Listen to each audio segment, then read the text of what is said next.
Салам достор, сиздерге сүйүнчү. Анткени Агай сериалынын прототипи Кыргызстандагы эң мыкты мугалим, энелер мектебинин негиздөөчүсү Гапыр Мадаминов Агайдын 1000 сомдук сабагын сиздерге бекер сунабыз. Себеби бир адамдан бир китеп долбоору алкагында уюштурулган китеп конкурсунун жыйынтыгы жана китепкананын жаңылануусуна Гапыр Агай өзү келди. Внимание! Внимание! Бирок Агайдын укмуш сөздөрүнөн жана накыл сөздөрүнөн артта калбаш үчүн видеону аягына чейин көрүңүздөр. Свиданияга чыккыла. Свиданияга чыккыла. Өзү менин азыр 100 000 сом болду.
Урматтуу ата-энелер, Ақтөбе айыл өкмөтүнүн тургундары, кош келипсиздер.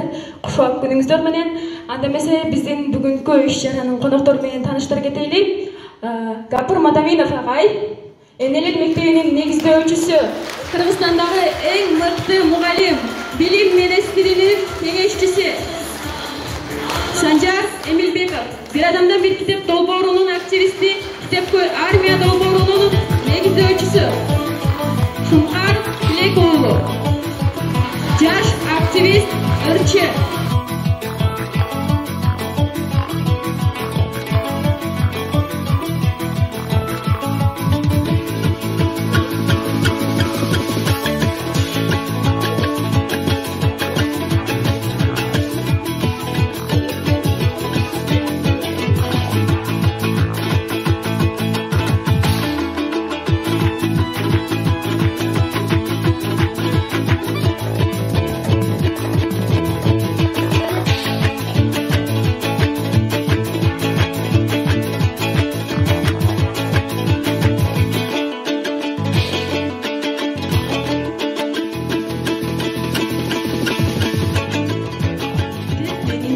Dosum ayrılmaz, maksatынан öz sözünün aynı bas. Kitep menen alga basam adaşbay, mülk jinabay, kitep jinagan adaşbas demekçi.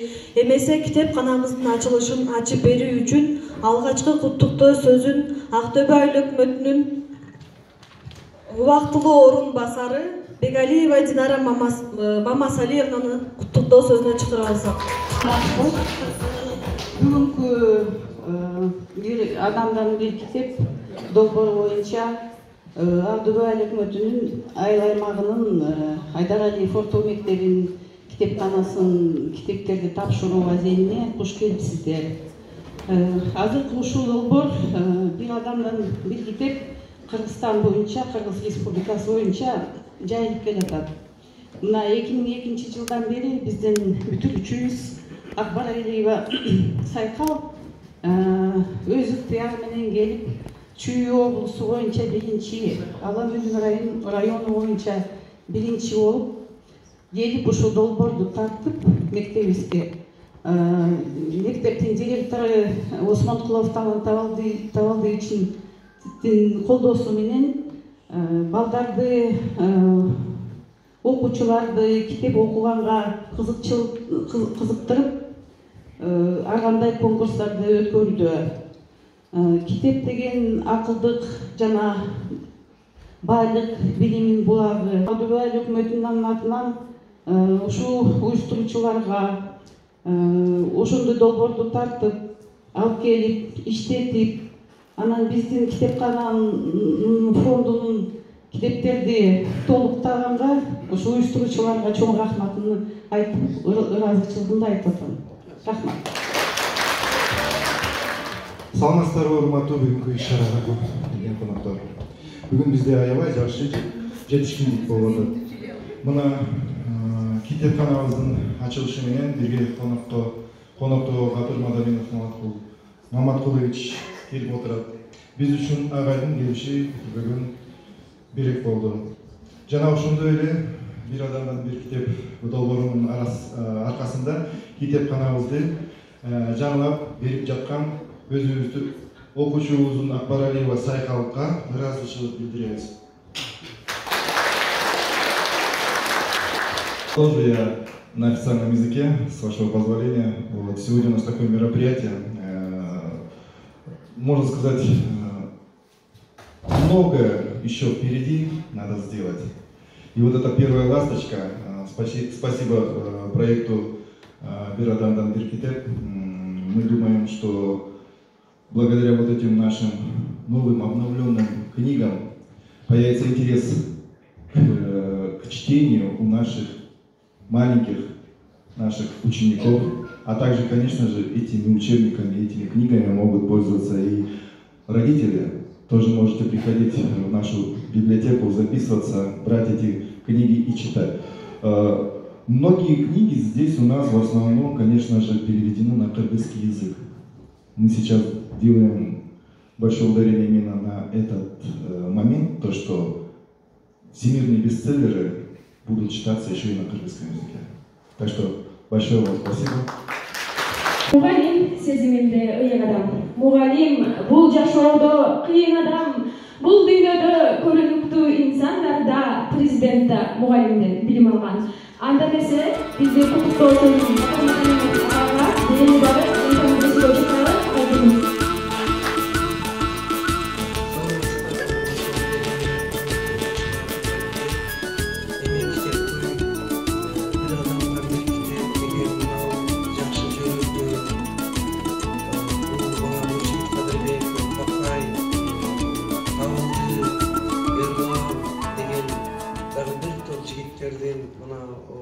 көп жылдык аракети, бир адамдан бир китеп, булар бардыгы жакшы жүрүлгөн. Мен ушул азыр мен мындай түшүнүп атам да, мен азыр куттуктап эле муну ачалы, анан мен китеп жөнүндө, илим, билимдин сапаты, тарбия жөнүндө анан өзүнчө кийген сөздү айтайын. Азыр кыскача эле ушу конкурсуңуздардын жыйынтыгы менен, мына бул китеп көргөзмөсүнүн ачылышы менен сиздерди бир куттуктаймын.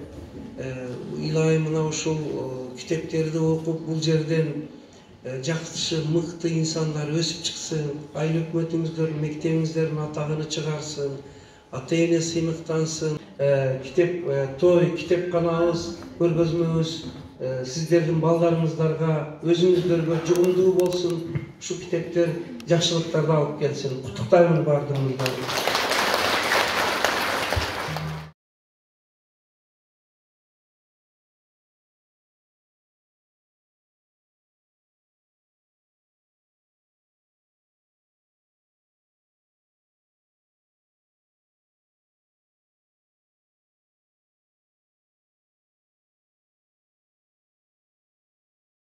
деген көпүрө курбусуна, адам деген жөлөктө турмушуна күч бары кезде биригип бир муштумга курсак экен көпүрө кыргызма.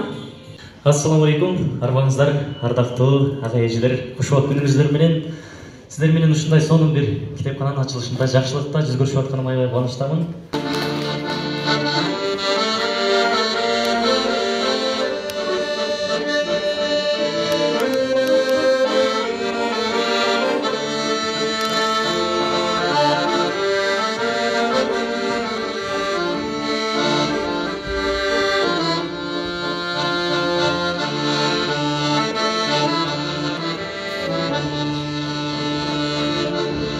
Kıvımlardan kıvım kartı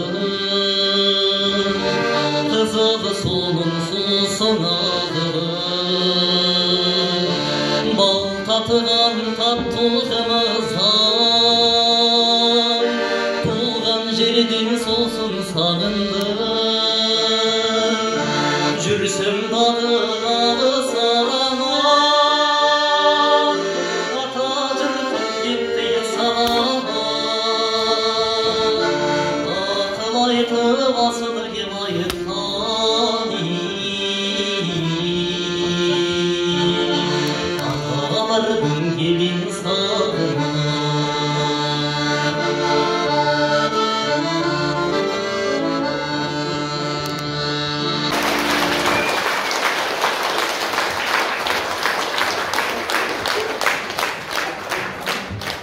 Чоң рахмат, бар болуңуз. Эл жигит, эл четинде, азамат жоо бетинде. Анда эмесе куттуктоо сөзүн Санжар Эмилбеков, Китепкөй армия долбоорунун негиздөөчүсүнө берели.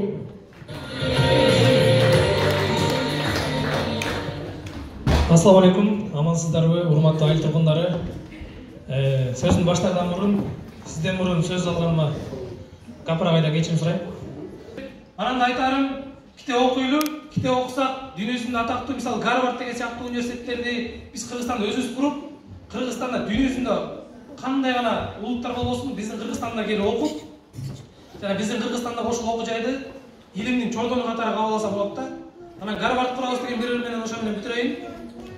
Келер күндөн үмүт үзүп себепсиз, кеткен ишке кей берүү керексиз. Эртеңкибиз кечекиден маанилүү, урпак үчүн, эл жер үчүн керекпиз. Кыйындыкты жеңгенибиз жактан кыргыздарга билим керек көз ачкан келгилечи окуу жайын курабыз. Кем калбаган Гарвард, Оксфорд, Техастан жүрсөк дайым ойлоп бизге ойлордон, адашпасак Кудай сүйгөн оң жолдон, анда бизде шаар салабыз ажайып.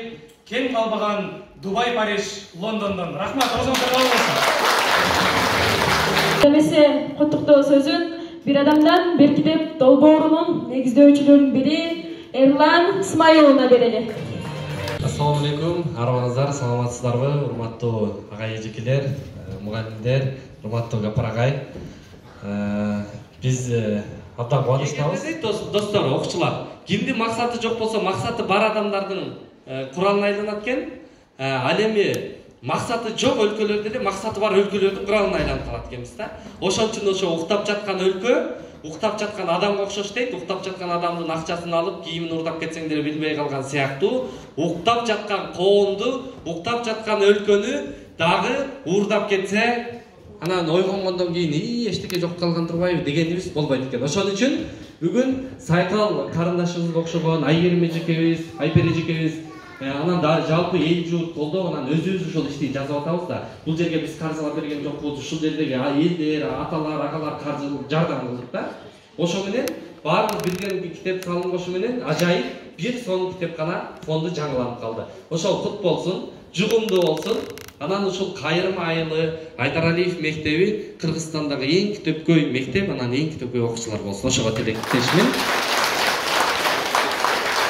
Китепкөйлөр сүйлөшүп атышыптыр да. Анан сиздин бир аңгемеңизди айтып коеюн дедим. Анын астына орустар ким кантип китеп окуган мактанат экен. Анан орустар дагы биз керек болсо метродо кетип атып дагы китеп окуйбуз десе, жанында турган кыргыз бизде метро курулса биз деле китеп окумакпыз дейт да. Анын сыңарындай биз дагы буюрса метролор куралы, китепте окуйду.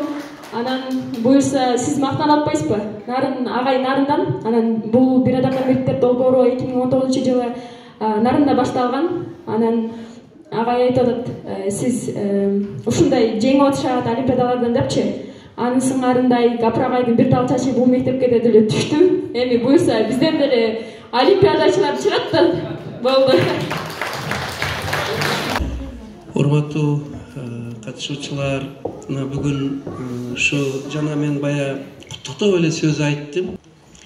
Анан мен деле ошо бир китебимди ушу белек кылып тапшырып койсом деп ойлоп турамын, макул көрсөңүздөр эгер. Мына ошого жазып туруп берсең, анан сөзүмдү баштайм. Сайкал сага тапшырамбы? Бул жерде илайым ушу Эрлан Нуржигиттер баштаган бир адамдан бир китеп, мына ушу коруңар, фондуңар кеңейе берсин. Ушул китептерди окуган биздин балдарыбыз өмүрлүү бактылуу болсун. Ата-энелерибиз балдарын жакшылык күнүнү көрүп, илайым Кудай өнүп өсүп жүрсүн, илайым деп туруп кол койдум. Анан омин да кылып коелу. Чаманчылык болсун. Эми бул китепти ырымдап тапшырып коелу. Мына эмеңерге коруңарга.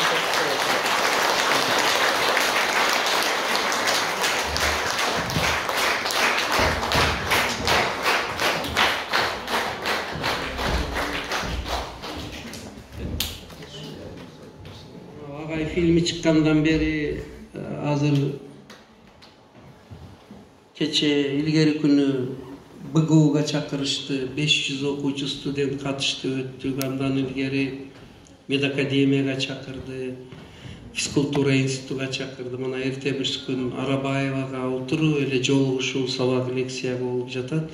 Анан мен мындай эле аудиторияны сыйлап жалаң баш отурайын деп айтсам айтышат, жок, фильмден баштап такыр эле калпак менен сизге символ болуп калды. Калпакты кийип жүрүңүз. Биз агай фильмини көргөндөгүдөй болобук дейт. Ошого жок дегенде алдыңызда туруп турсун дейт. Мына калпагымды коюп койгум. Урматтуулар, эми мына бүгүн сиздер менен азыр жакшы иш-чарага катышып отур. Кана болот, атаң келдиби бул кыз? Кана атаң? Мына ушул адамга бир кол чаап рахмат айтып коелу.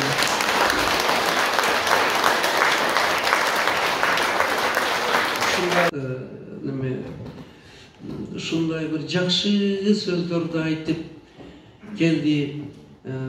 Ушундай адамдардын, аталардын бардыгыга мен шүгүр кылдым. О көрсө ушундай ата экенсиз, ошого Сайкал кызыңыз ушундай элди ойлоп, китепкана ачып жүргөн кыз экен.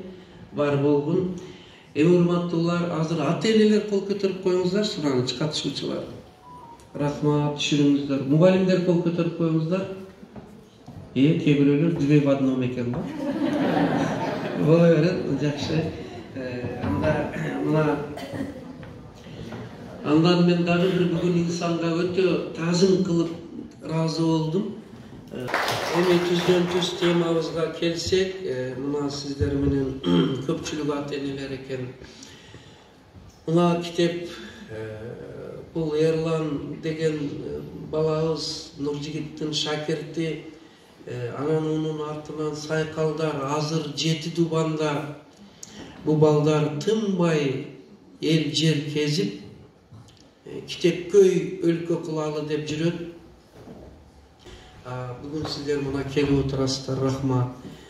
Бирок бир жагынан бул өзү дагы культурный отдыхтын бир түрү. Мына эми урматтуулар, китептин баркы баасы жөнүндө бир аз айтайлы. Мен бир аз бая айттым, ачуу чындыкты айтып коеюн деп. Мына отурганда китепти эч ким окубайт азыр. Эч ким окубайт.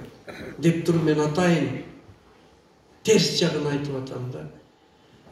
Китеп оку десең алып уктап калат. Алар эмес. Балдарды, окуучуларды окубайт дейбиз. Ата-энелер деле окубайт.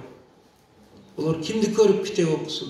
Ошого мен кээде Эрландарды аяп кетем, балам ушунча чуркап жүрөсүңөр, Kitapxana açasыңар, силер кеткенден кийин о китапханага адам киребі өзү, китеп алып окуйбу деп айтам.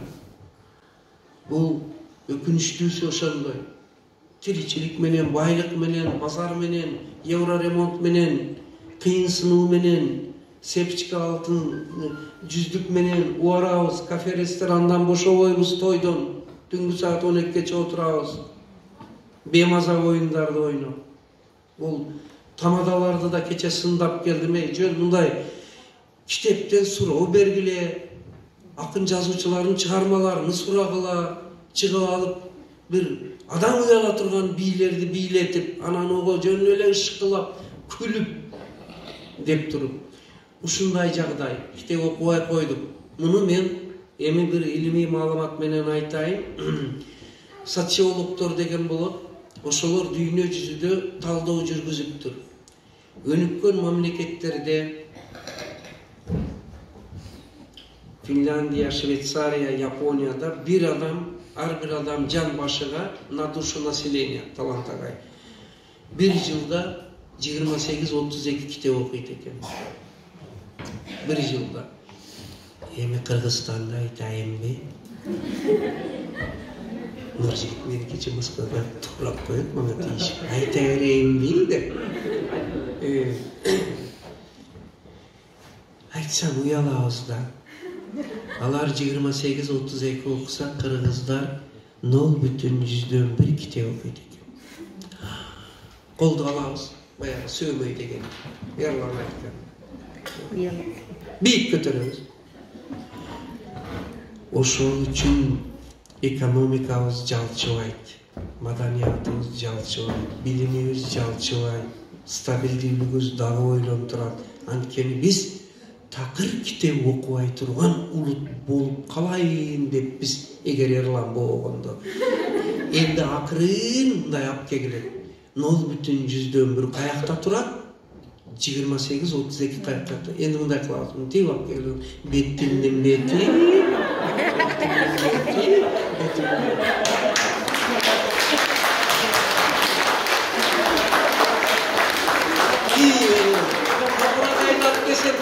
Söz aytat dedin böyle. Kırgızlar maktana vermeyken de kedemday özüzün çınığı yüzü hem körsetip koyuyor da. Anam ilikteptir de. Ne oldu? Nege bunday olar kitap okubay koydu dese kaşka jorgogo köp biyleydi eken.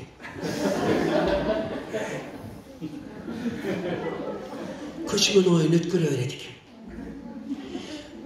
Всемирный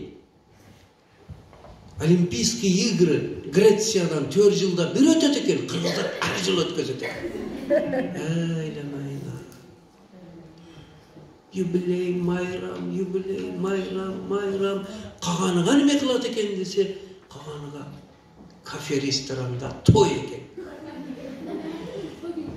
Бишкекте бир убакта зор заводдор бар эле, Лен завод дейт эди. Машиностроительный заводдор толуп кеткен, азыр тойханалар толуп кетет. Той болсун эле айым. Бирок ошо китеп окубаган кыргызды китепканадан бирди таппасаң, тойханадан 1000 таба турган. Туруу жок, кумускадай кирип чыгат.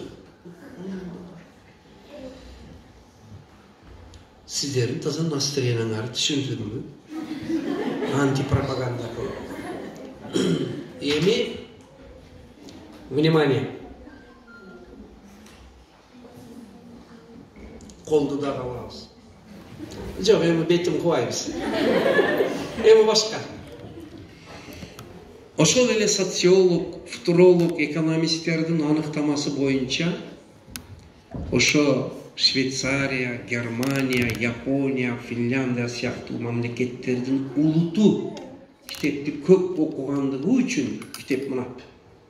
Читающая нация, китеп окурман улут дейт. Шуну кылам деп жүрөт мына. Канчалык китепти көп окуган улут болсо, экономикасы, илим, билими, социалдык турмушу дагы ошондой бийик болот, бийик көтөрүлөт. Ал эми канчалык китеп окубаган улут болсо, ошончо экономикасы дагы төмөн болот экен, социалдык самый главный стабильность туруктуу болбойт экен. Революция боло берет экен, митинг боло берет экен, козголоң боло берет экен. Вот так. Енді кайталап коелу. Эл китепти көп окуса экономикасы өнүгө берет экен. Карыз албайт экен алар. Гумпомош күтпөйт экен. Эли китеп окубаса экономикасы ылдый болуп, за счет гумпомоши жылуу. Таныңарбы кайсы мамлекет болуп? Таныңар баягы өзүңөр айттыңарбы беким? Ошо. Бал капырай, енді біз да кітап оқимыз, уялдық дегендер бір көтөрүп коюлачы. Директорға көрүп коюңуз. Эми докторлар. Одноразовый эмес, стабильный кітап оқимыз дегендер экинчи кол көтөрөлүчү. Ошентип Кудайдан тынч аманчылык тилеп балдарыбызды билгенстей балдарды өстүрөбүз дегендер мындай коюлат. Колду дагы алдылар. Бұл башкача. Азыр кайсы кыргызды көрсөм саясатчыларды сыйынбай, жогорку кеңешти президент башкасыны мен бул жерде башкача кылам. Мындай кылам. Мындай өзүңдө тура кайып, кимди сындайсың тынкайып. Жактыбы?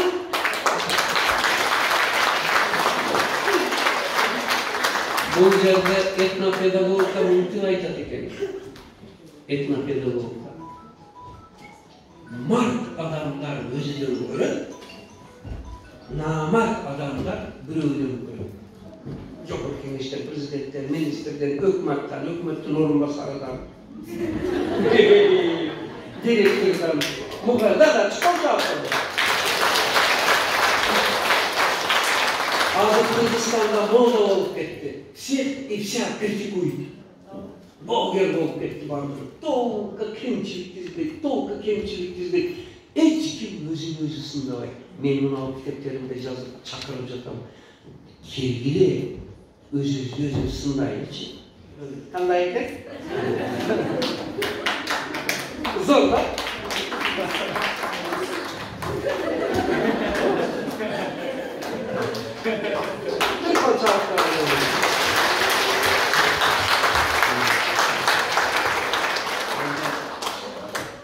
Бұл жағын анықтап алдық. Андан ары эмне кылалы дегенде, урматтуулар, мен андан ары китеп окубастыгынын себебин иликтедим. Өзү менин жалпы стажым 47 жыл, анын ичинде 26 жыл мектепте ачык директор болдум. 26 жыл. Быйыл тапшырдым. Эс алайын, башкалар деп тапшырдым. Болгондо дагы чек арадагы мектепти ачык жөн эле мектеп эмес, социалдык педагогикалык проблемалык лаборатория кылып ачтым. Проблемный лаборатория. Лабораторияда эмне үчүн дегенде, мен ар бир проблеманы изучать эттим. Кайсы дегенде, внимание, биринчи, ата-эне эмне үчүн балдардын билимиге кызыкпайт? Эмне үчүн мектепке келбейт? Сабакка келип отурбайт? Оят отуруп алып сындайт. Себеби. Экинчи, эмне үчүн балдар окубай койду? Критиковать умеют все. А давай предлагай и решай вопрос. Дегенде окубай койду. Үчүнчүсү, жакшы мугалимдер көп, рахмат. Бирок мен азыркы мугалимдер дагы кээде ата-энелер айтат, азыркы балдар окубай койду. Мүмкүн башкача сөз айтарбыз, мугалимдер. Азыркы балдарыбыз окута албай калды деген. Иначе ставить вопрос проблема. Азыркы балдарыбыз окута албай калды. Z поколение, альфа, зуммер, все, продвинутый. А биз олорго староводный методика менен отурабыз. Болбойт. Ал эмес, андан да катык сөздү айтты. Азыркы ата-энелер, мугалимдер кээде айтат, азыркы балдар китеп окубайт. Мен тамашалап айтам. Азыркы ата-эне, мугалим китеп окубайт, балдар китеп окуйт. Түшүнбөйбү? Африкада кайырма айылда андай мугалим ата-эне жок. Баардыгы ушундай. Олтулук Африкада шундай. Чакырып китеп окубай, тойдо кошобой, туурабы чабып чыккондур чакыра өздөрү. Что были такие? Endi bundan ары мен эмне кемчиликти айтсам, бул каякта экен? Вот, время аудитория, видишь, директор какой у вас хороший родители. Сразу поймет, чаң жуктурбай. Өздөрүгө да, силерге да. Африкада ошондой. Эми себеби, мына 3 суроого жооп издедим. Ата-эне эмнеге кызыкпайт балдарынын билимиге? Ачык текшербей, иште балдар эмне үчүн окубайт, мугалимдер эмне үчүн окутуудан кыйналып калды. 3 суроого 3 китебим менен жооп жаздым. Эмне үчүн ата-эне кызыкпайт дегенде ата-энелер сиздер үчүн китебini жазып, энелер мектебин ачтым. Акайса ата-энелерге эмне кылыш керек дегенде педагогикалык маданиятты киргизиш керек. Аларды просвещатынада. Дүйнөдө бардык кесипте окутулат экен. Инженер, мугалим, дарыгер, бардык бир эле эң улуу иш кесип ата-эне болууга эч кайда окутпайт экен. Айтат, целая наука, искусство, тем более азыркы убакта. Азыркы балдарды просто так тарбиялай албайсың. Они умнее нас, сильнее нас. Это надо признать. Эмне кылыш керек экен? Ошого жараша биз өзүбүздү өстүрүшүбүз керек экен. Ошонун ал жерден бери. Бул жерде 0 жаштан бойго бүткөндөн баштап 21 жашка чейинки балдардын физиологиясы, возрастная психологиясы, педагогикасы, дидактикасыны жөнөкөй жактык тил менен үйдө отурган апалар түшүнө турган тил менен жазды. Эмне кылсак биздин балдарыбыз жакшы окуйт, билимге сайкалдай интизар болот. Эмне кылсак биз аталар дагы болоттой болобуз. Санжардай балдарды кандай кылсак биз өстүрөбүз, офицер. Кандай кылсак биз Эрмандай балдарды өстүрөбүз. Шунун бардыгынын методикасын ушул жерде берди. Мен ойлойм, мындай деген сөз бар мугалимдерде. Это должно быть у вас настольная книга. Настольная книга. Мен айтам, ар бир ата-эненин китеп текчесин столунун үстүндө саат кече окуй турган китеби болуш керек. Экинчи китебимде мына билим алууну билип ал, үйрөн деген. Каралсыз сөздү билим алууну үйрөн деген. Endi bul жерде башташтан келем, мына темага байланыштырып айтайын, сайкал ушунча китеп тизип коюптур. Вопрос. Неге балдар китеп окубайт деген? Да, телевидение бардыгы вещает, но это не главное, оказывается. Мен эксперименттен 25 жылда истинный причинасын таптым. Көрсө, внимание. Көрсө, биздин балдардын окуу техникасынын нормативи 10-11 класска келгенде минимум 250 сөз окуш керек за минуту. Бул жерге берген. Азыр моментальный эксперимент кылышыбыз мүмкүн. Бул жерде окуучулар барбы? 9-10 бар. Ким бар? Эгер желающий болсо, хронометраж менен окуу техникасын алышты, мен шакирттарым кимди билесиз? Келген эмеспи? Но сандар үйрөнбөй. Макаланда отставить эксперимент. Мен барган жеринде 5 минутта да алат элек да. Ол мындай анализ сразу көрүнөт да. 90% окуучу окуу техникасынын орнуна жетпейт. Тем более азыр мынауну көрө берип. Азыр китеп окутуп көргүлө балдарга. Деп нормага жооп бербейт. Бир, экинчиси окуганды түшүнбөйт. 2. Эми анда эмне болот дегенде мындай экен. Колду алыңыздар баары. Бийик көтөрүңүздөр. Санжаршын бар менен методика. Повод. Бийик көтөрөбүз. Эми көзүңүздөргө жакын алып келгиле.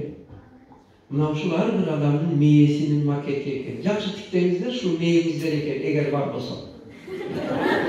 Заряжай мозги, если есть, эгер бар болсо. Эми мындай кылыңыздар. Мына манжаларды бат кыймылдаткыла. Бат барыңыздар. Тез долбор чыгат ичинен. Чоңго десе кыргыз иштейт. Бат. Эми внимание, мени угуп тургула, түшүрбөй тургула, дагы иштейбиз дагы. Эгерде минутасыга 10-11 класс 250 нормага жетсе, же ар бир класс өзүнүн нормасына жетсе, ошондо мына мээде научный маалыматты берем дейт. Билим.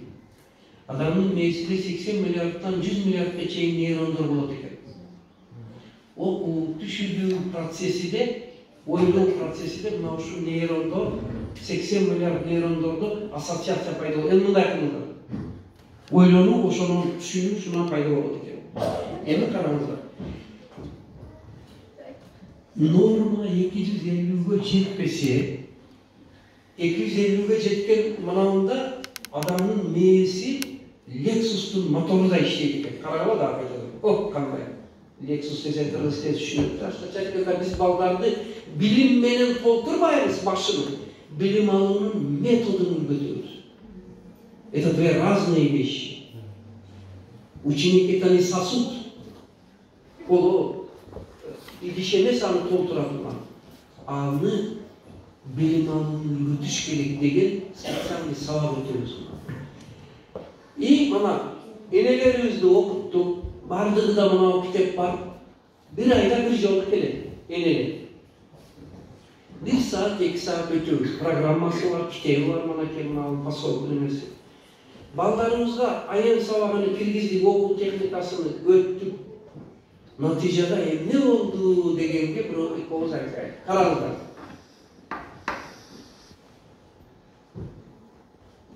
Азыр директоруңуздерден маалыматты алдым, өтө жакшы айтты. Рахмат, жакшы экен, мектебиңер жаман эмес. Средний балл ОРТ 125 экен. Кыргызстан боюнча средний балл министерстводон алдым 124,5 экен. Сиздердин мектебиңиздер жаман эмес экен. Внимание! Эгерде эне мектебин ачып, мынау айым сабагыны окуу техника, понимание прочитанного дегенди киргизип, акыл маданиятын киргизсеңиздер, биздин мектептен 125, 124. Кудайга шүгүр, биздин мектепте средний балл 173 болот. Окоо деп кол чабат эле. Мектептерде фестиваль, майрам, конкурс уже ватта зашкалыны. Не надо.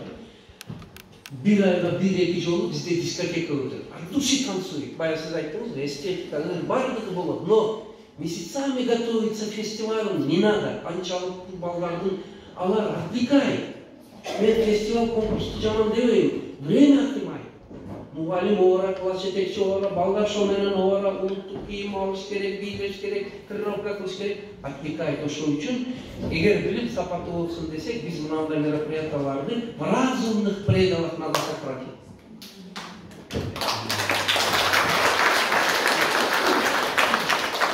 Эмнеге кыргыздар ушу шашы көптү, ыр бийди жакшы көрөбүз да. Ырларыям өзүгө окшош да. Калайла, ырын жакшы көргөн шараккан суудун боюнда жан баштап жатсаң соңунда. Мен муну консерваторияда окуган жигитибиз отурат, ушунда. Башка бир дагы улутта жан баштап жатсаң соңунда кайры жок. Это только у нас. Эми дагы кыргыздарда жакшы сапаттары көп. Ак көңүл, дарданбай, колу ачык, меймандос. Өтө күчтүү эр жүрөк. Эми бирок бир аз жалпоолугубузду кыскартыш керек, урматтуулар. Шан шөкөттү кыскартыш керек. Эми эмне үчүн китеп окубай дегенди бая мен норманы мен сиздерге айттым. Эми окубаштыгынын себеби эмне үчүн скорость чтения жооп бербейт? 90%.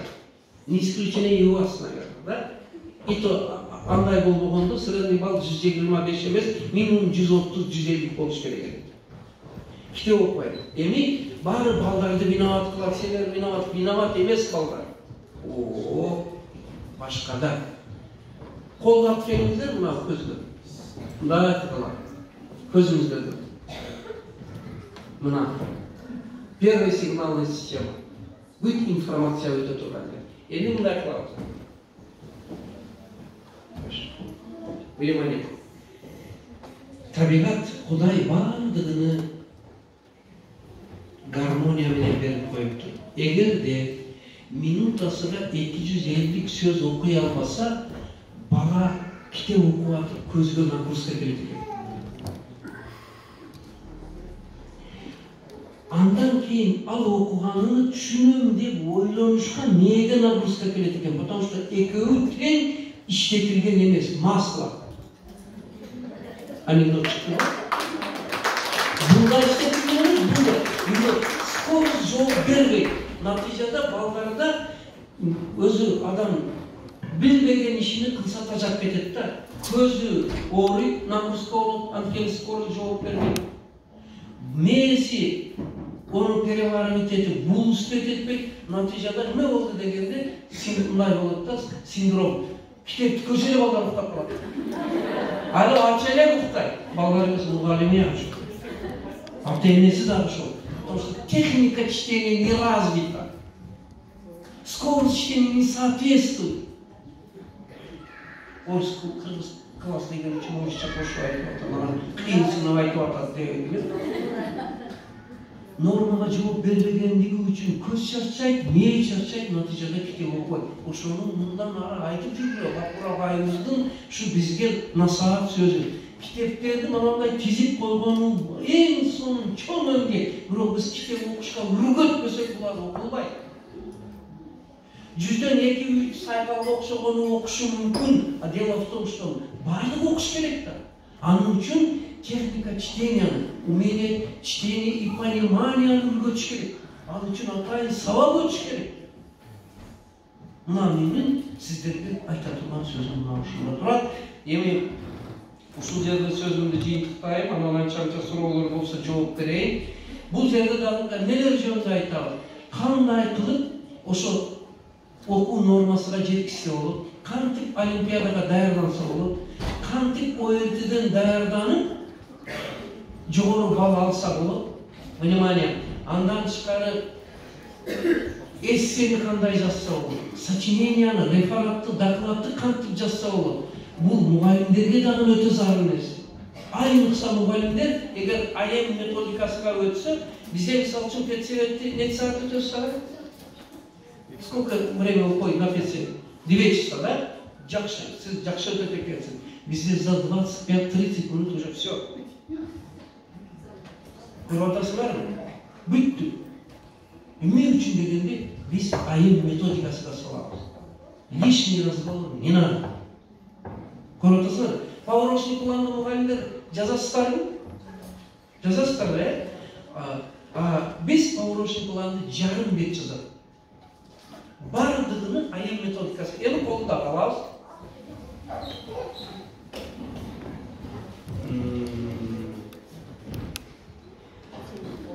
Бул платный. Айнын. Буга чейинкиси бесплатный, бул бардыгы бесплатный. Бул бесплатный. Эми мынанысы платный. Ну сайгуралда алабыз. 80 туурабы? Чо, ну и что ли? $100. Менде тиричилик, оокат бар, бала-чака, алыс жок, жооп берет. Не каждый директор сам додумывается, что надо хороший гонорар. И ошол үчүн мен иштеп алышым керек. Туурабы жок? Платный болсо төлөйсүңөрбү? Мен арзан, $100 жүрө түшүп калам, личный авария кетип калды. Мен арзан кылдым. Менин секретим 1000 сом. Болобу?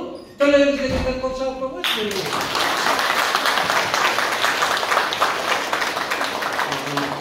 Мактадан карайт. Андай жарайбы, а? Стоит, да? 1000 сом дегенде, азыркы жерде болсо канча адам болот? 100 сом. Нормально, да? 100. Туурабы директорга, сиз гарантиясыз, гарантия? Сайкам, мына кандай иштеш керек? Көп эле китеп окутуш аздык кылат, акча табыштар иш керек. Эми колго алды. Болот, барсызбы болот? Ой, азамат. Мындай экен балдар. Акырга чейин алып бардылар колуңар. Yok, turba. Akırına çek. Dağıt kazma. Takılsa değil, sen bu sözleri yapmak gerek var. Akırına çek. Akırına çek yaparız. Hazır kollarına şunçalık malumat көп, kucağı жетпейді. Бұратасыңдар mı? Onu orusça айтады, абият, не абият дейді.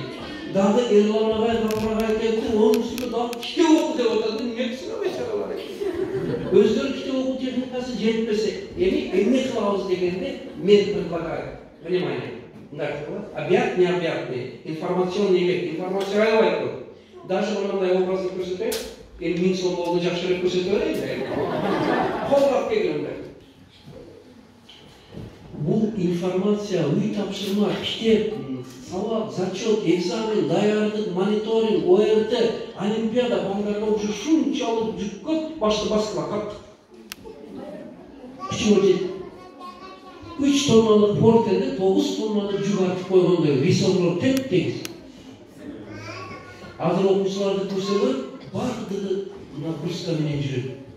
Қандай ұшынмен жүреді, көздері шықса, чарчаган, апатия в школе. Африкада сондай. Кітепті көзі ұқтап қалады, сабақ жақтығы бар. Бұл барлығы нагрузка, стресс, психоз. Көрдіңдер ме? Аныстығы кітептеріміздағы шунчалық бір қатал тілдерменен жазылған. Наверное, автор өзі зорға düşünеді. Hayatta? Kırgızistan'da андай автор жоқ, андай директор жоқ, андай мұғалім жоқ. Емен неме қылыш керек дегенге, внимание, қолды башқаттан аламыз. Ошол абалдан чыгыш үчүн мынауны сунуштайм. Внимание. Акырын жакындаткыла. Негизини бөлүп, керектен, керексизден керекти бөлүп алып, концентрация кылып, сыгып, хоп дегиле. Ашыкчаны пахалдан данды бөлүп алып, хоп деп калаканга салгандай негизини бөлүп, ушу чоң маалыматты кайтадан байкалабыз. Өзі алыштың методикасын үлгөтө турган мынау айыл сабагы.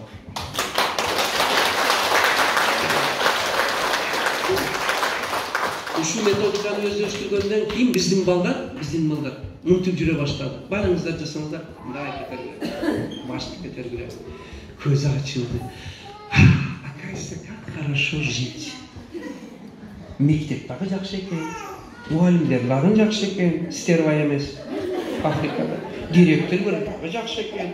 Китеп оказывается шунчалык жакшы экен. Окусаң болот экен.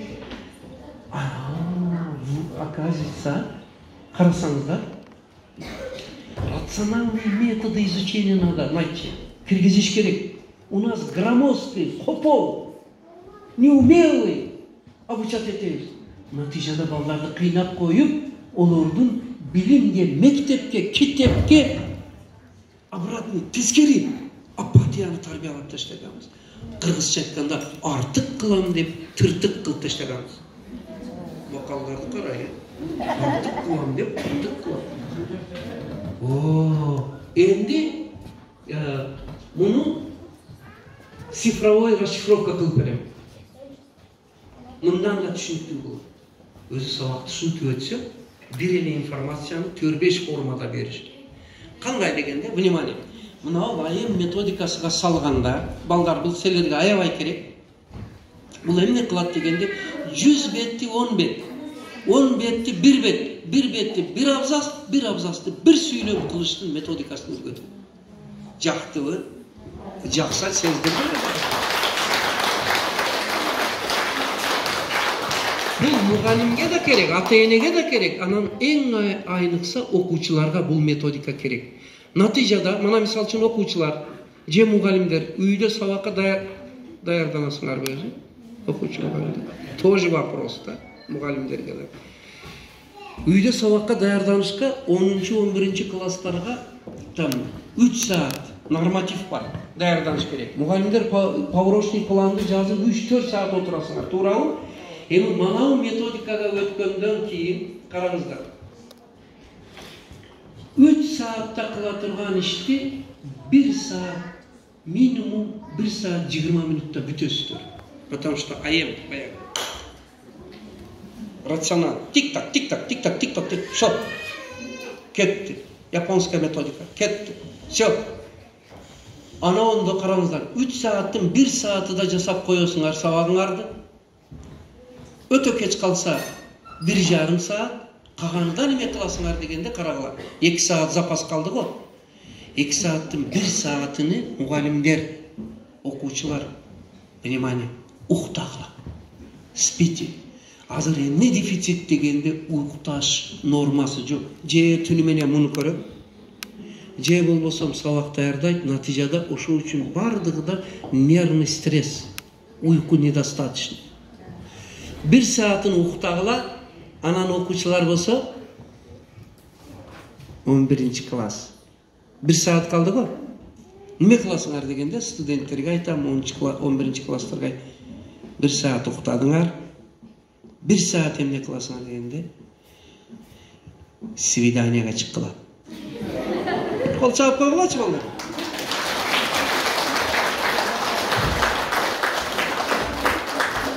Эрлан менен ушун карайтат эти уже антипропаганда окуучуларды свиданияга чыккыла деп атат деп.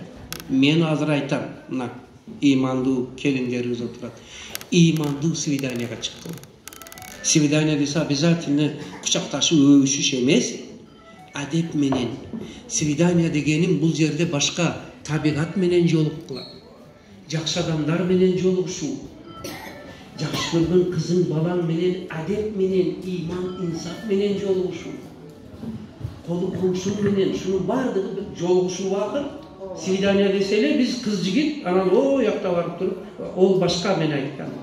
Мына жакшы эс алып баарлашса, свиданияга чыкса, бул өзү дагы адамга бая Санжар өтө жакшы сөздү айтты. Адам адамнан сөзүдөн, көзүдөн мээрим алат, азык алат деп. Азыр адамдар бири-бири менен жолугушууга чыкпай койду мээрим менен. Жакшы баарлашпай койду. Натыйжада ошо отчужденность алыстап кетишти. Мана мен рационалдуу убакытты утуп алсаңар, эмне кылышыңарды силерге айтып бердим. Уктайсыңар, жакшы жолугушууга чыгасыңар, баарлашасыңыздар. Эң башкысы окуу жана жашоо жеңил болуп калат. Азыр биз өзүбүздүкүнү өзүбүз кыйын акыбалга алып келип алганбыз. Андан тышкары бул китептин ичинде дагы эмнелер бар дегенде, мисалы үчүн өзүнү өзү өстүрүү, өзүнү өзү тарбиялоо, убакытты рационалдуу пайдалануу, ишмердүүлүктү уюштуруу, үй иши, тиричиликти дагы бар тез уюштуруунун жолдору жана башка көптөгөн, айныкса олимпиаданын ОРТ менен жанагы олимпиадага даярданыштын методикасы, экзамен, зачетторго даярданыштын методикалары. Мына ошоларды бергенден кийин азыр биздин мектепте Эрлан барып көрүп келди. Мен ошонун кызык жерин айтып дедим эле балдарды. Азыр биздин мектепте энелер мектебиге 1 айда 1 жолу өткөрсөк 95% ата-эне келип катышат. Бардыгы дептер менен экзамен тапшырат. Ата-эне окуй баштагандан кийин балдар окуйт экен. Азыр биздин окуучулар 1 жылда 1 күн дагы сабактан калбай турган болду. С удовольствием читает, учится. Көрүп атасыңарбы? Минутасыга 250 эмес, 8-9 класстын балдары минутасыга 400дөн 700ге чейин сөз окуй турган болду. 1 айда 5-10 чыгарманы окуй турган болду. Потому что минутасыга 250 сөз окугандан кийин ол үчүн адабий китепти окуш шуу эле кете берет да. Шар эле кете берет. Анысы биз вертикал, горизонтал, крест тез окуунун методикаларын ал жерге жазып таштаганбыз. Бат окуйт. Бир адабий китепти кеч калса 3 күндө бүтө берет. 3 күндө эмес, бир өмүрдө бир адабий китеп окуган адамдар бар Африкада. Это и видно.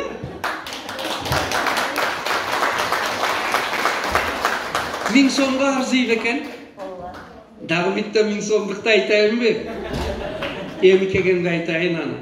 жыйынтыктайын ушул жерде. Урматтуулар, я Üçüncü kitap. Üçüncü kitap mugallimler için жазгам. Кандай кылып мугалим сабак өтсө, балдар үй тапшырмасын аткарып келет.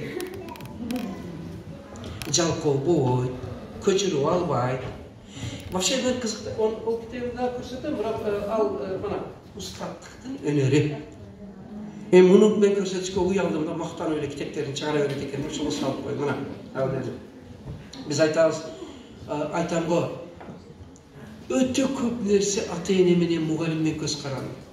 Эгер биз эне мектебинде окусак, устаттык өнөрүнү мыкты өздөштүрсөк, балдар биз албетте окуйт. Мына биздин мектепте айтам го, окубаган бала жок. Ол оңой эмес. Турк лицей дейт эле, азыр Сапат лицейи. И то 168, 170. Бизге бираз олар $1900 төлөйт, биздики 1.90 тиын да төлөбөйт. У нас бесплатно.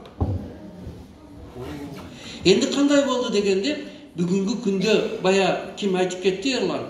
Бирине айтты, 230 бала окуган мектептен 85 бала медакадемиянын бюджетинде окуса, 75 балабыз Америка, Германия, Японияда окуп атат. Охо деп кол чаап койгучу.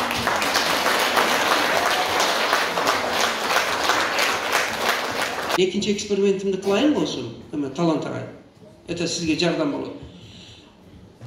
Окуу жылы бүтүп атат, 1 ай калды. Шу 8 айдын ичинде 3 жолу сабакка келип катыштым деген ата-эне кол көтөрсүнчү. Тиктеңиз директор. Жоқ, 3 жолу. 3 раза, 1 жол эмес. Почти что жогуна 1-2 койду. Мына бул жерде 100га жакын ата-эне отурса, жыл ичинде келип 3 жолу баланын сабагына катышпасаңыздар, откуда будет качество знания? Эми колго алабыз. Бул дагы баягы 1000 сомдукка кирет. Ладно, Эрландын урматы да кылабыз. Балдарыңар, окуучуларыңыз шумкарлар, бүркүттөр. Бүркүт 2 канаты менен учат, жасагы. Мени тартпаң, айланайын,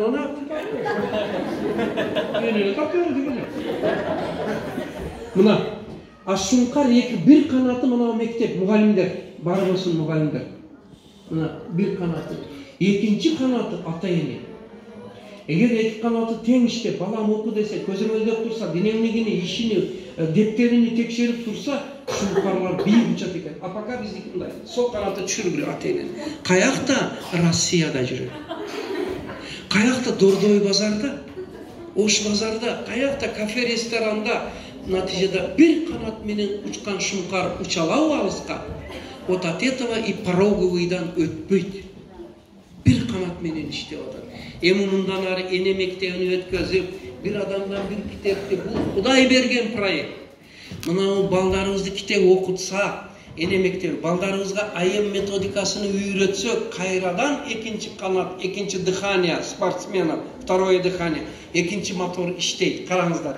Эми бийик учуп кыргыз шумкарлары Америка, Германия, Япониядан гумпомош инвестиция ташып келбестен кайта олорго барып гумпомош жардам берип келе турган шумкарлар.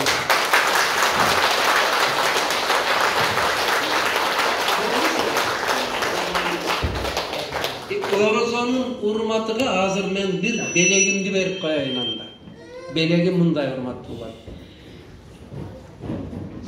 100 адам дедиңер, канча дедиң? 100 адам болсо, менин азыр 100.000 сом болду. Бая макул дедиңер, Макул дагы 1 жол далилдеп койгулачы, төлөйсүңөрбү? Макул дегенден кийин үй бүлө түзүлүп, нике кыйылып калат.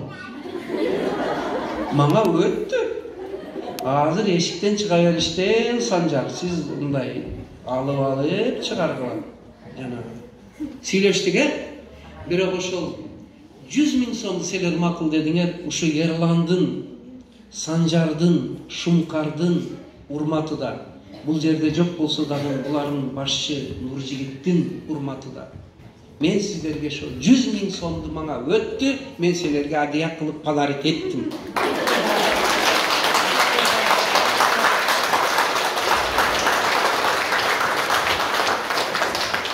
ошондой анан жанагы китептерди эме кылышып атам. Бир аз жарымдай мана ушундай да китеп сурашат, урматтуулар. Анан биз кыргыздарда бир эме күнөөбүз бар да, бир аз кемчилигибиз.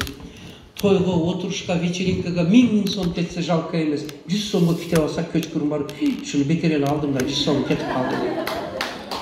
Давайте мен сиздерге айтам. Жакшы мына библиотека, ар бир үй бүлөнүн китепканасы болсун. Мен дагы бир сунушта айттым. Kız sevini 40 kitap. Zor beken söz. Kız sevini 40 kitap. Dedim. Kitayski tavarlarda beri örbesten sepke kitapты bir sandıkta alıp Çınara Sattarova degen zam gubernatör. Agay men sizdi koldoyun, primer kösötöyün dep zam gubernatör, kandidat medicin sınav mınamdayız. Kızını uzatkanda sandıkta alıp kuyöğüsü menen menden 40 kitaptın tizmesini berin dedi, berdim. 3-4 oyun aytıp koyun. Al kitaptın içinde kaysalar hadisler var, Kur'an-ı Kerim var, Manastın jıynağı var, Aytmatov var, oy gülleri var. Esine kaytkan roza var, Yapon keremetinin sırrı var, biz emne üçün kitap okuyubuz var. Manavı ata-eneler sizler üçün degen kitap var, jaş üy bölöler üçün. 40 ta kitapты sandıkka salıp вечер күнү kafe restoran bardыгы бийлеп атат. Кыргыз бийлебесе той кылбаса бой тилайым той болсун. Мен ошол эле убакта сандыкты алып чыгып сепке кошуп берди. Ана жаш жубайлар 1 жыл бою китепти окуп жүрүп төрөлгөн балаян куда каласа вундеркин болуп төрөлөт да. Ана Нобелевский лауреат. Ошого мынтип айтам, мына энелер аялдар отурасыңар, эжекейлер там отурасыздар. Келиңиздер, ырым кылып Куда кааласа кызымды чыгарсам, капырга айткандай себеге кошом деп, бүгүнөн баштап жана мен айткан китептерди плюс энциклопедия, словарь, справочниктерди, я познаю мир, все обо всем китептерди жийип, мынау китептерден алып ырымдап коюп сепке жийип жүрсөк, ал эми жаш кыздар болсо Куда кааласа мен турмушка чыксам, шуну себеме коштурам деп туруп китепти, мынауну Айтматовдун китептеринен шаарга барсаңар алып топтой берсеңер, жакшы ниет жарым дөөлөт дейт. Куда кааласа ниетиңерге жетесиңер. Бүгүндөн баштап шуну жасайлы. Ал эми бүгүн мен бир китебимди белекке берейин дагы. Бул дагы Эрландын урматы да. Кимди сунуштайсыңар? Кимге берейин китебимди? Мен ойлоймун кыз Сайкалга берели. Болоттун кызыга берели. Мен Кудайдан тилек айтып туруп коям. Ата-энемдин жакшы кызы болуп, өмүрлүү бактылуу болуп илайым. Жакшы турмуш куруп, элге кызмат кылып, Кудайдын разылыгын алып, элдин дуасын алып, өнүп өсүп жүрө бер илайым Кудайым деп коем. Эми бул сага тапшырып атып айтам. Endi bu zakadированный подпись болуп калды. Сыйкырдуу. Bu kitapты окуп элге чайылтып, ушул боюнча ишти жүргүзө берсек, ар окуганда шу дуа тилегин кыла берет. Бирок апасы окубай койсо тескерси.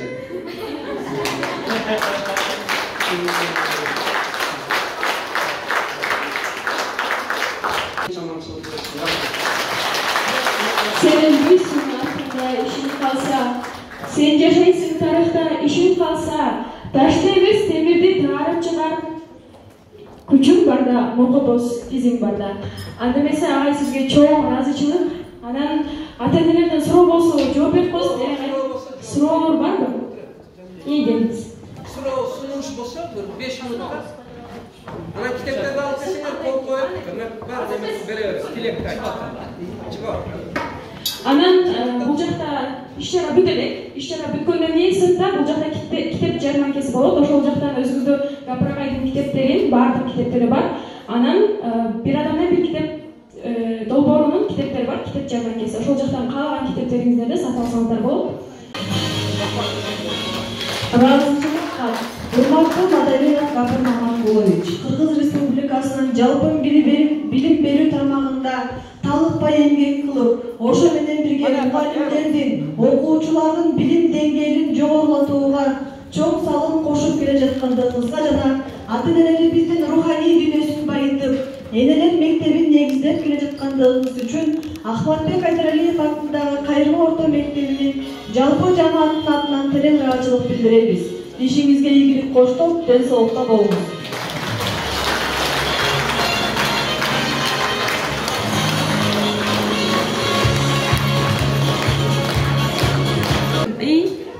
Окуучулардын күткөн күнү келди окшойт. Азыр буюрса китеп конкурстун жыйынтыгын чыгарабыз.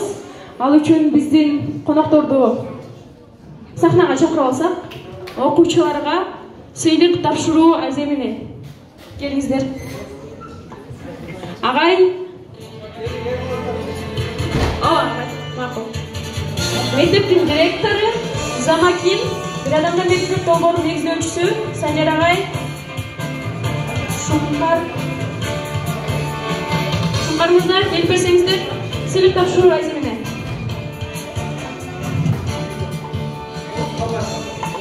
Биринчи, ушул конкурска активдүү катышкандар сыйлансын, акырында анан баш байгелерди.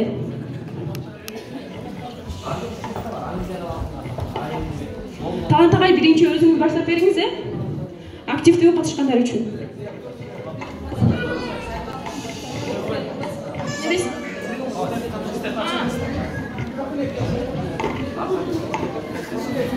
Бир адамдан бир китеп долбоору. Чүй облусунун Аламжан районуна караштуу Айдарбеев атындагы Кайрыма орто мектебинде өткөн Китепкөй Кайрыма аталышындагы китеп окуу сынагына активдүү катышкандыгы үчүн 4-А классынын окуучусу Дүйшеев Али сыйланат.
Билесиздер, кечээ конкурста төрт алган келгенбиз, ошол жерде жарыя окуучулар үчүн гана жарыя кеткен, өзүңүз көрүп турасыздар.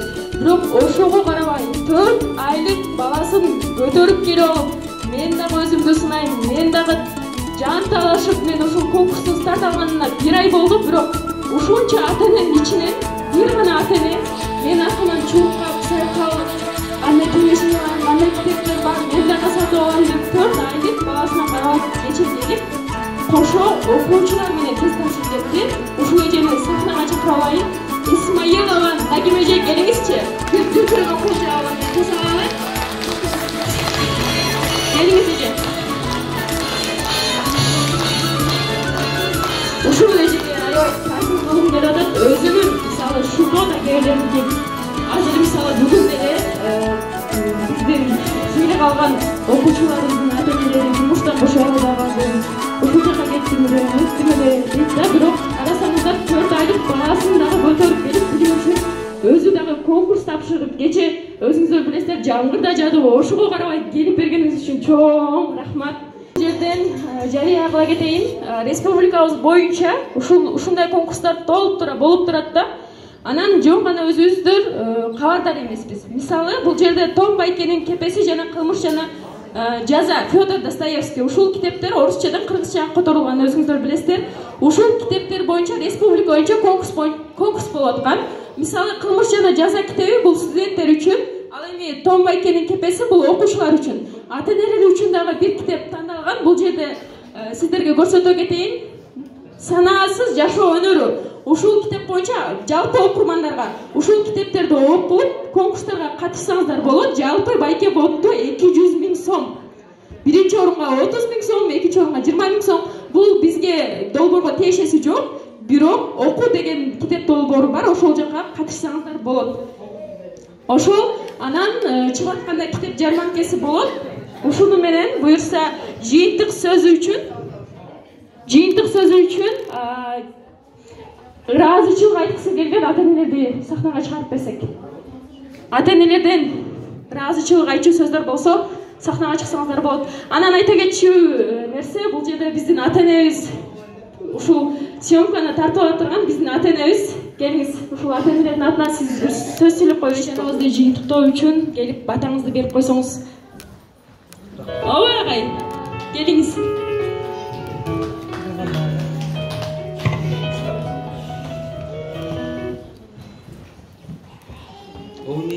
Құдай дүйнөгө тынч аманчылык берсин, жаштар өмүрү болсун, Құдай ооруларга шифа берсин, Құдай согуш болуп жаткан жерлерде тынчтык орносун, жаштар өмүрлүү болуп, чек арадагы аскерлерибизди, чек арадагы элдерибизди Құдай сактасын.